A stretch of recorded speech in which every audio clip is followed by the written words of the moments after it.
What's going on, Shoe Crew? We are here with another build video, and in today's build video, as you can see on screen, we're going to be going over Mercury, who is an assassin slash jungler, whatever you want to call him. And a lot of people thought he was going to die with the removal of the golden bow, but he's actually not too bad. He's probably one of my top 3 junglers as of now. And he's super strong, especially with the addition of Poison Star and Ritual Dagger, and he got a buff after Golden Bow is removed. So he's actually pretty solid. And yeah, so we're going to do a little bit of an in-depth slash best way to use him effectively so that he can be good for you, and also what you should build on him. Now first, we're going to quickly cover the abilities just right quick. So he has the made you look, which is like a quick little dash that you have to be in line of sight to use. You can't do it through walls or anything like that. Like, there has to be a straight actual direction to the person. Does 90, pretty much just a ground AoE that does a crap ton of damage and can crit. You have maximum velocity, which is a self buff that gives you 10% movement speed and 70% attack speed at max level. And it's really strong. And actually, if you guys don't know, we'll cover the passive real fast as well. Fastest God alive. For every 1 unit travel, Mercury gains 0.1% physical power bonus in his next basic attack, maxing at 50%. Mercury also gains additional physical power equal to 25% of movement speed from items or abilities. So building movement speed on him is the equivalent of building pretty much power. So if you can build something that has movement speed and power, or movement speed and something else, it's actually a very big benefit. But yeah, so we're going to jump over to special ability, which is a grab, hold in place, and throw while slowly ticking. It doesn't do a crap ton of damage, but it does a decent amount of damage. It can help you close out a kill or pretty much set up a kill. And yeah, so it does 250 minion damage plus 80% of physical cap, and 30 plus 20% of your physical power every 0.25 seconds on a god. So it's not too bad. It lasts 1 second. You can choose the direction in which you would like to throw the person. And then his ultimate, which is Sonic Boom, which takes a second to charge on the distance depending on how far you want to go. Caps out at 500 damage plus 100% of your physical power. And the disorient duration is 1.5 seconds. You guys all know the Mercury ult. He claps his hand, the line goes down the road, gives you a runway, and then you, boom, take off like the Roadrunner. And anybody you hit is spun out of control and stunned and does a crap ton of damage as well. So what we're going to do real quick is I'm going to explain to you how Mercury's kit is very good in the jungle right now, and the reasoning why is the made you look is incredible poke for a finish or an initiate. The maximum velocity helps you close in on kills and also helps you get a little stronger. Sonic Boom is also a good snipe finish, or also a very good initiator, because you can use it to initiate a fight for your team and also be out of danger yourself. So you can shoot past the team or past the opposing team, and when you shoot past, you will stun to initiate, but you will also get yourself distanced away. You can cut into jungle and get away, and anything like that. You will always probably be faster than 90% of the people you're playing against, so you're easily going to be able to get away, rotate around, and then reinitiate in the back line. Delivery is insanely strong at setting up kills. Scylla Mercury combo is insanely strong. I can special delivery by grabbing them, holding him in place, and then he threw his crush down to then proceed to kill, or I think it was an ult actually, if I'm remembering correctly.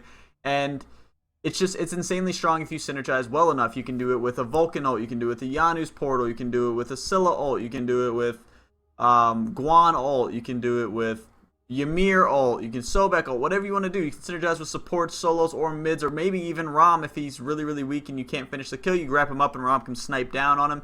On her grabs, or grab for an on her ult, grab for Jing Wei even, fuck, like, it really doesn't matter. He's just being able to hold them in place like that is almost the equivalent of Nasha. It's just not as long, so it takes a little more quick, like, determination. You have to be like, now do it, and then like, I'm going in on special delivery right now, and like, you got to let them know, and then you have to have quick reaction time. It's a little more of a skill curve, but if you can actually get it down, it's insanely good.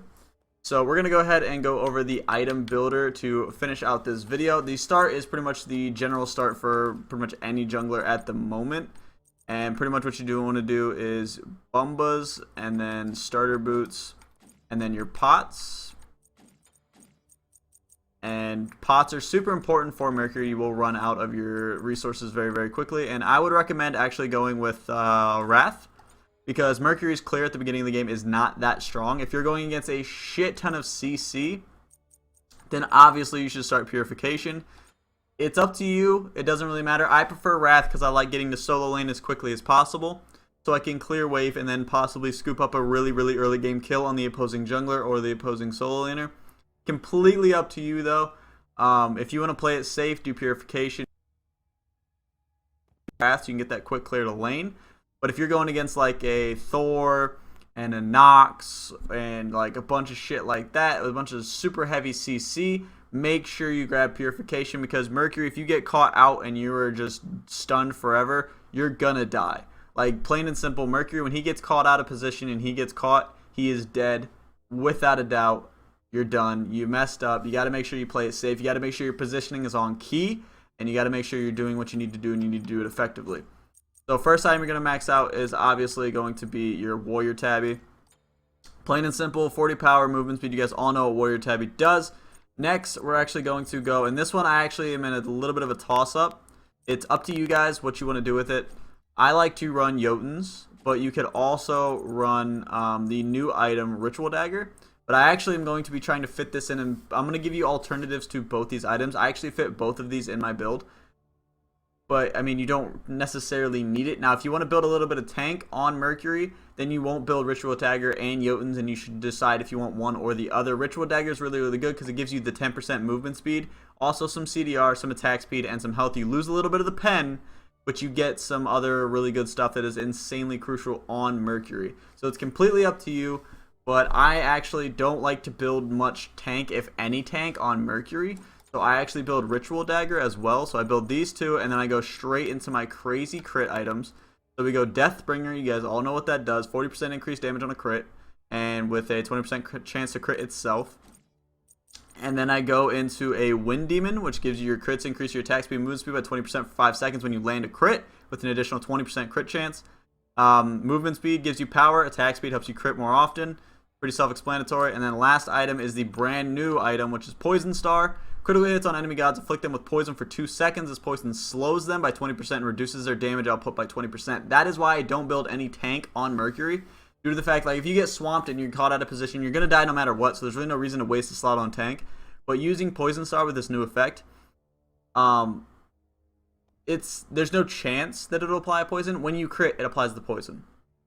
So critting multiple people with Made You Look can then reduce their damage output by 20%. And make you a little more safer, and it's the equivalent of pretty much having a dual split protections item, in my opinion. And not to mention, it also helps your crits do insanely, like, it helps them do more things. And not to mention, a Made You Look crit can then slow them, which helps you ensure more kills.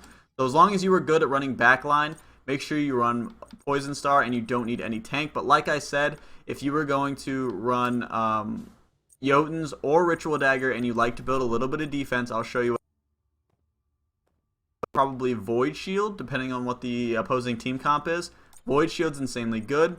Or I would also build a Mantle of Discord. If you don't, like, if it's an even split on the opposing team, you're not really too worried about one magical, but it's 2-2 and then the support, I would run Mantle of Discord. It gets you 60 of each, 15% CDR, and then whenever you fall below 30%, you get a stun. So it's really helpful if you're not really good at your rotations, you're not really good at getting in and getting out, staying backline. Run Mantle of Discord. It can probably save your life 90% of the time due to the fact that it has a stun, and then you just special delivery, sprint forward, and get the hell out of there. It's really up to you guys. But that's pretty much the build I run on Mercury. I love it a lot. I don't do any lifesteal on Mercury. It's weird. I know a lot of people like to run a Psy. A lot of people like to run Bloodforge. Bloodforge is really good as well if you really want to do some lifesteal and you want to get that extra little shield. If you don't want to build tank and you want to build something else, build Bloodforge, due to the fact that getting the kill off the crits will then pretty much give you an overshield, which will kind of be a little bit of defensive, but not really. It's more of an offensively defensive item, if you know what I mean. But I would definitely grab that instead of Ritual Dagger or Jotuns, whichever one you decide to sub out. Will be Sprint, of course. It's too good not to grab on Mercury. Pop Sprint gives you a super power spike, and you'll be good to go for a little bit. But yeah, ladies and gentlemen, that is it for Mercury. I hope you did enjoy the video, and if you did, make sure you hit that thumbs up for me, because you already know your support is greatly appreciated. Also, comment down below anybody else you'd like to see in depth with, like, the example like you saw in this video with Mercury. And if you did enjoy it, make sure you let me know, because it did take a little bit of editing. pretty enjoyable to do stuff like that for me because I think it looks awesome and it definitely helps you guys understand what I mean by show of example. So yeah, but that's pretty much it for me. Also, if this is the first video you've watched me, make sure you hit the subscribe button, become part of the Shoe Crew. That's it for me. I'm gonna get out of here and I will talk to you on the next video. Peace!